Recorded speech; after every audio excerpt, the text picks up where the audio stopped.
Take it away. All right. Okay, so today I'm going to be talking to you guys about how to create an animated GIF.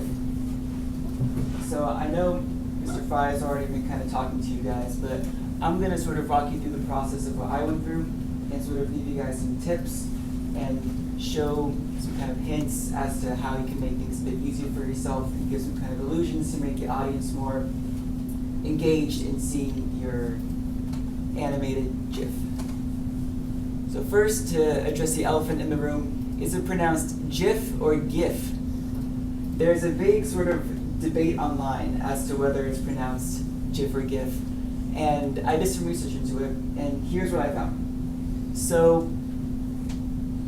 when the creator, Steve Wilhite, or whatever you pronounce his name, Wilhite, thank you. When he first created it stood for Graphics Interchange Format. Graphics, of course, is a hard G, so you'd think it would be GIF.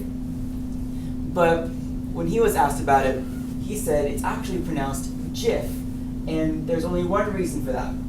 It was kind of a little joke in the office and sort of a spoof of the commercial for the peanut butter JIFF, where choosy moms choose JIFF.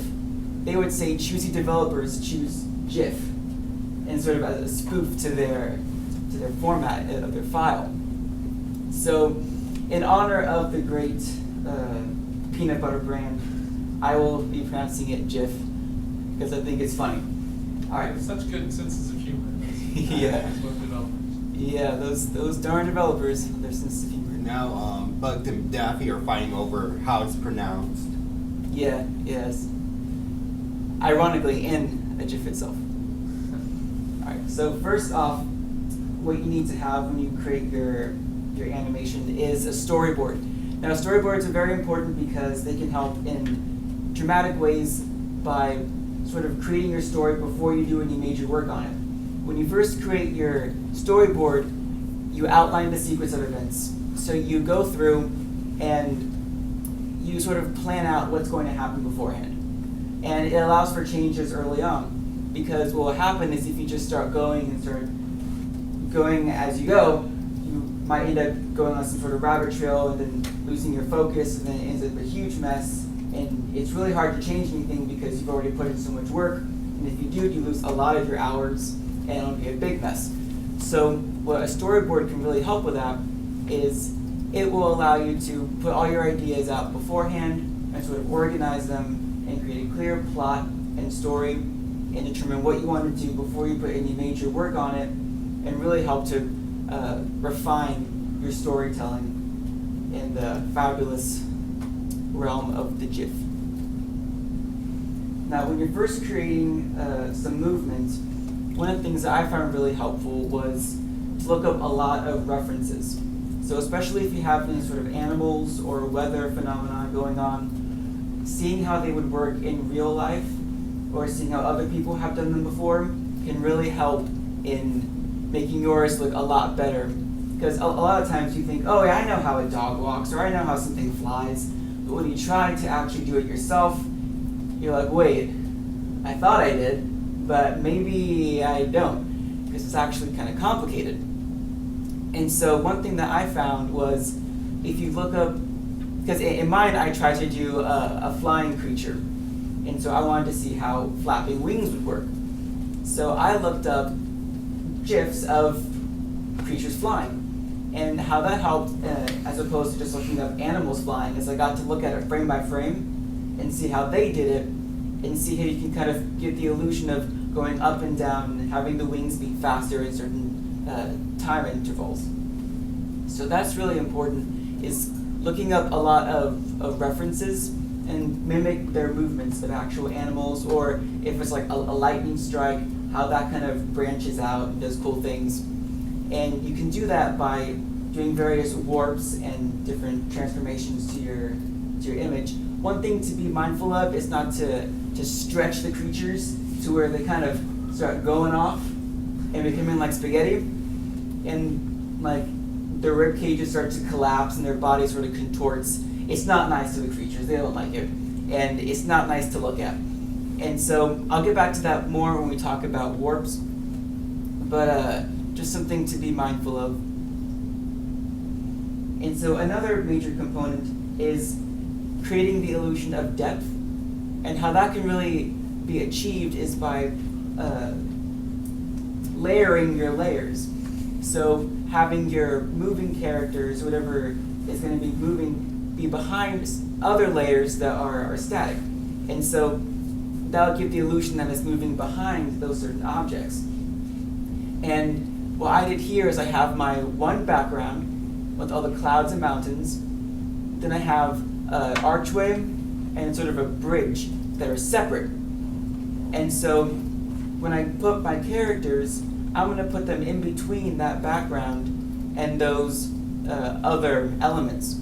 So where when they move, it'll look like they're moving behind it, and it won't make it look as flat. It'll make it look a lot more like it has depth and it's like a real scene. And so here when you put them all together, you stack the layers to give the illusion of depth. So when they move behind those layers, and it looks a lot better. Alright, now about warping. There's two ways you can kind of warp. Those are the two main ways. There are also other various methods. You can look under all the transformation tools and look at perspective and all that. But I'm just going to talk about warp and puppet warp. So just warping, you can go to either the edit bar and then transform warp, or just, that should be Control T or Command T if you're on a Mac, which will open up the transformation little running ant lines, and then you can right click and warp from there. This kind of warping allows for more freedom. You can pretty much warp it any way you like. It's not constrained to anything. You can see in the middle, that's what happens with just the warp. You can kind of move it and do all sorts of crazy things to it. It can be really helpful if you want to just do something small or something a bit bigger, but you have to be careful not to stretch it to where it's unbelievable. The puppet warp, however, that acts more of like a marionette, where you have certain points you can move and pivot on. So it works great with joints and gives for a more rigid, kind of realistic movement. So the regular warp works like in a grid, and you pretty much just move those little squares around, and that's what moves your image. The puppet warp sort of creates almost like a lattice of different little shapes here, and what you can do is when you click, you put these little points on your image, and those points become like pivot points, and so you can move your image from there, and it looks like a joint being moved along like a ball and socket sort of thing. And then next thing I'm going to talk about is using other GIFs in your own. So it can be helpful to manipulate pre-made GIFs from the internet to give an animation extra flair. So here are just a couple of generic GIFs, some of which I used in my own, like a GIF that's smoking, some electricity, other little energy pulses and stuff like that. And this can be really helpful because if you wanted to add some sort of flair to your work or some sort of animated effect, what you can do is take something from something else and input it into your own GIF or GIF, and sort of you can also manipulate it. So you can stretch it, warp it, do whatever you want to it, and sort of make it your own. So how you would do that is, it's very important that you don't just drag it into Photoshop. Make sure you right-click and then open with Photoshop. That will give you all the different frames of the animation. Otherwise, you get just like one static image. So if you open it in Photoshop, it'll pretty much appear like that. Just a square, or however shape it is. And it might have a black background, or if you're lucky, you can get one that's transparent. And that'll be a lot easier because you don't have to do anything with it. But most of the time they're not. They have some sort of background to it. What you can do is just play with the layer styles, like darken, multiply. In this case, I used lighten, and that took away the black background and just left me with the light part of it, the animated part, which I wanted. And then you could add that to your GIF and save it like I did below. And then when you put it all together, it should work pretty well. And so you see I have my guy behind the archway and the bridge, and he falls behind it. He doesn't fall in front of it, because that wouldn't make any sense. And also that floating house kind of goes behind the archway as it floats away in quite a fast motion there, especially for a floating house. But, so that's pretty much all I have for you. But my partner here has a demonstration that he would like to show you. Alright, so what I did for my to demonstrate is, how do I minimize? Oh, thank you.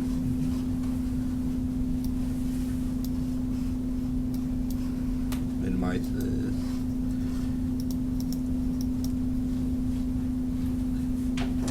Just go down all the way to the bottom. Alright. It'll pop up. Okay, so alright, there it is. So what I did was the creature landscape combination of this dragon is based on Charizard, and what he's gonna do is I added the Lego with a hoverboard about to attack the dragon. So when you finish with all the images you want, you go to let's see,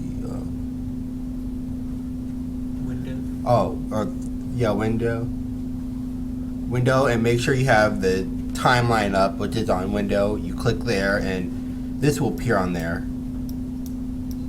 So I had a hard time trying to have it on full screen because there were some issues, so I kept it small and zoomed in. So once you have everything you want on there, you click play, and this is what will happen. So it processes the same thing. The knight attacks and burns the alien to a crisp. So one of the things I regret is not having the ashes remain. So I thought, after he fired the alien, the ashes just flew away. So that's what I did, and also had the waves moving and the tail fire burning and moving with the wind to blend in with the animation. And that, How to save it? oh, to save it is, alright, first gotta stop. Alright. Make sure your save is, go to save as. Or you go to save for web. Oh, save for web. And make sure you have all your animations you want. Because when you save it regularly, it won't have all the timelines in play. And also, if you save as a JPEG, it'll just have everything in a slot. So it's save. And you can notice that right there you can set the looping options. You can make it loop forever or once. Yeah. And that's important because if you don't want your JIFF to loop just once, you can put it for forever and it'll continuously loop for as long as you have it playing. Right, so if you save it once, it'll go through one time. See, save Meteus Miller, storyline, images only, default setting, you save.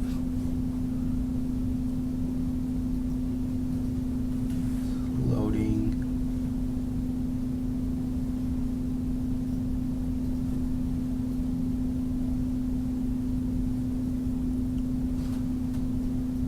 Alright, I exit out, click save.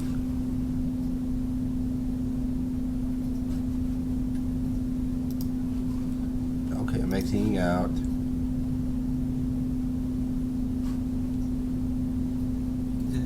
No, it's gonna reopen it. Now I'm gonna reopen it. And this is what's gonna come up when you save it. What you could do is you could open it up in a browser and it'll play it along that way. Alright, so it's important to know when you're open with